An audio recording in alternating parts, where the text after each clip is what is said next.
kusoo dhawaada cashirkeena maanta insha allah. Cashirkeena maanta waxaan ku qaadan doonaa erayo cusub oo vocabularies ah. Dhanka kalena aan isku dayi doono inaan ku sharaxno af Soomaali. Marka insha allah dhageysi habboon.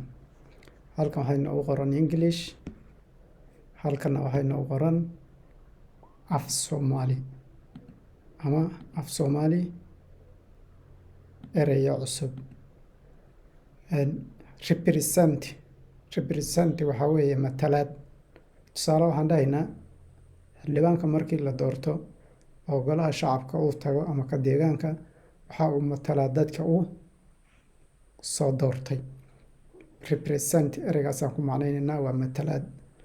Geobadicide ama u taagan.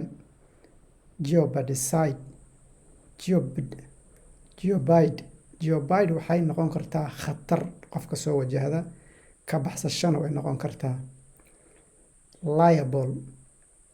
Liable waxa weeye wax waajib ah, ku waajib saaran qofka. Waxaan dhahaynaa situation marxalad ama xaalad. Partner waxaan dhahaynaa lamaanaha ninka iyo naagta isqabee lamaanaha. Still weli maxaan dhahaynaa weli. Tusaale waxaa tidhi will the guest arrive at home, martidii guriga weli ma soo gaadhay. Markaasaa waxaa lagu dhahay still weli maya. Vice versa lidigeeda waxa kale lidi ku ah. Vice versa wax lidi ku ah. Inspect waxaa ku dhawaaq kormeer. Kormeerid bay noqonaysaa. Kormeere ama kormeerid. Inspect kormeere. Explore sahamin. Explore waxaa aada loo isticmaali jiray ereygan xilliyadii hore ee maxaan ku idhaahdaayey la odhan jiray land exploitation ama sahaminta wadamada dhulka cusub. Explore maxay noqotay sahamin. Sort waxaa weeye kala soocid. Sort kala soocid ama kalar u kala sooc ama da u kala sooc ama magacaan u kala sooc. Sort waa kala soocid. Entitlement maxaan dhahaynaa xaq u lahaanshaha. Entitlement xaq u lahaansho.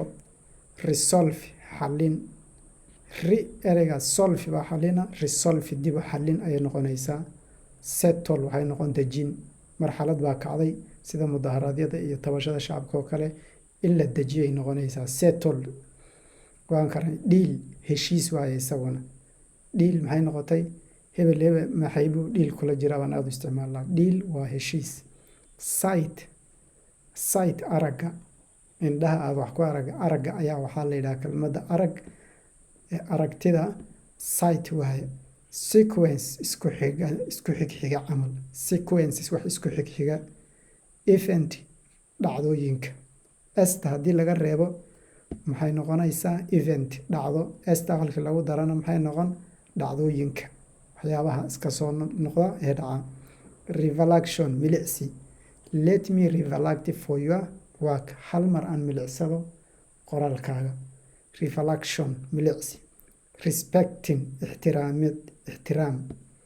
Respect ficilkan ing-daas waxay caddaynayaan inuu yahay ficil hadda joogo. Respecting ixtiraam waa garanay. Considerate tixgelin. Tusaalaha qofka codkiisa in loo tixgeliyo, sharaftiisa la tixgeliyo. Tixgelin. Vendor waratada waxaa la dhahaa ama warato dadka ganacsiga yaryarka haysta aadka u yaryar ee meelaha tusaalahana suuqyada oo kale intay waratada la yidhaha ama banaanka alaabta intay dhigtaan dadka ka gada maxaa la yidhaahdaa vendors ayaa la dhahaa. Ereygan koraan kusoo aragnay liable waa waajib. Liable maxaan ku sheegnay waajib. Marka maadaama aan kor kusoo aragnay isaga hadda uma baahnin waa iska reebaynaa ama waan iska bixinaynaa insha allah haddii ay noo suura gasho.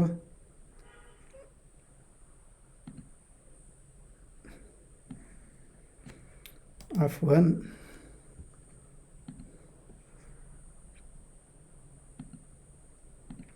waxaan dhahaynaa vendor waxaan kusoo sheegnay waratada ama dadka ganacsiga yararka haysta ee banaanka dhigtay aan bakhaar iyo dukaantoona ku jirin iyaga. Theft waa xatooyo. Theft waxaan dhahaynaa xatooyo, qofka waxaa magaca xatooyo ayaan dhahaynaa. waa garanay correction, sixid wax kaa khaldamay oo aad saxday maxay noqon correction. Blame eeda ama eedayn. Blame waa eeda ama eedayn. waxaan dhahaynaa eedayn. eedayn ayaan dhahaynaa. Blame ereyga af Soomaaliga waxaan u malayn wax ka khaldan yahay idinkaa soo socon doona insha Allah. Blame eedayn waaye. Association waa urur.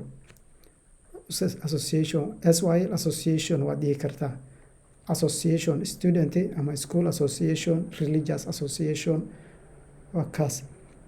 Association waa koox ama urur. ururka la aasaaso oo kale. Contribute wax ku darsasho ama wax ku darid. Contribute iyadoo fikir la aruurinayo hadaad ra'yi ku darto, iyadoo dhaqaale la aruurinayo hadaad fikir aad wax ku darsato maxay noqonaysaa contribute wax ku darsasho. waa garanay operate howlgal. tusaalahaan inta badan waxaa maqlaysaa ciidanka amniga ayaa howlgal sameynaya. operate maxay noqotay howlgal. howlgal amniga lagu sugayo ayuu ciidanku sameynayaa baa lagu leeyahay. maxay noqotay operate howlgal. Multiple badan wax badan. Consent ogolaansho ama consent wax la isla ogolyahay ama ogolaansho. Agreement waa heshiis isaguna. labadan qoraal ahaan bay ku kala duwan yihiin dhawaaq laakiin waa isku macno. Agreement waa heshiis, consentina waa ogolaansho wax la isla ogolaaday ayaan dhahaynaa. marka insha Allah haddaan hal mar ku celino waxaan dhahaynaa represent matalaad ama u taagan. Jeopard khatar wajihid. Liable waajiba. Situation xaalad ama marxalad. Partner lamaane. Still weli. Vice versa lidkeeda ama lidkeeda.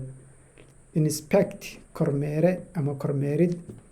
waxaan explore sahamin wax aad soo sahamiso oo kale. waa erey baadiya caan ku ah laakiin magaalada aan aad looga isticmaalin.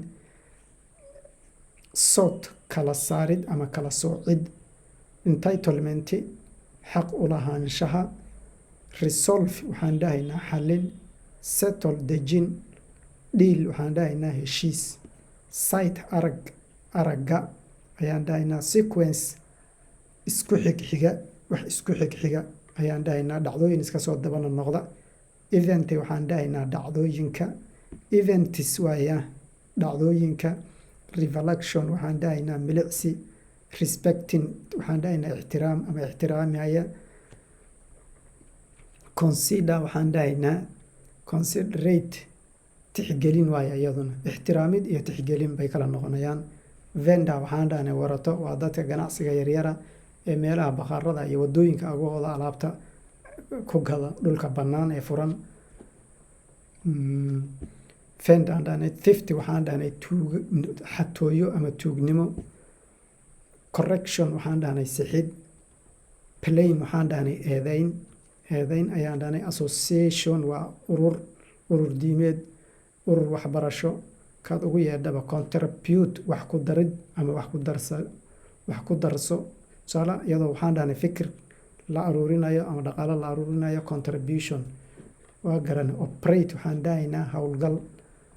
howlgal waa wada garanaa. Multiple wax badan. Consent ogolaansho.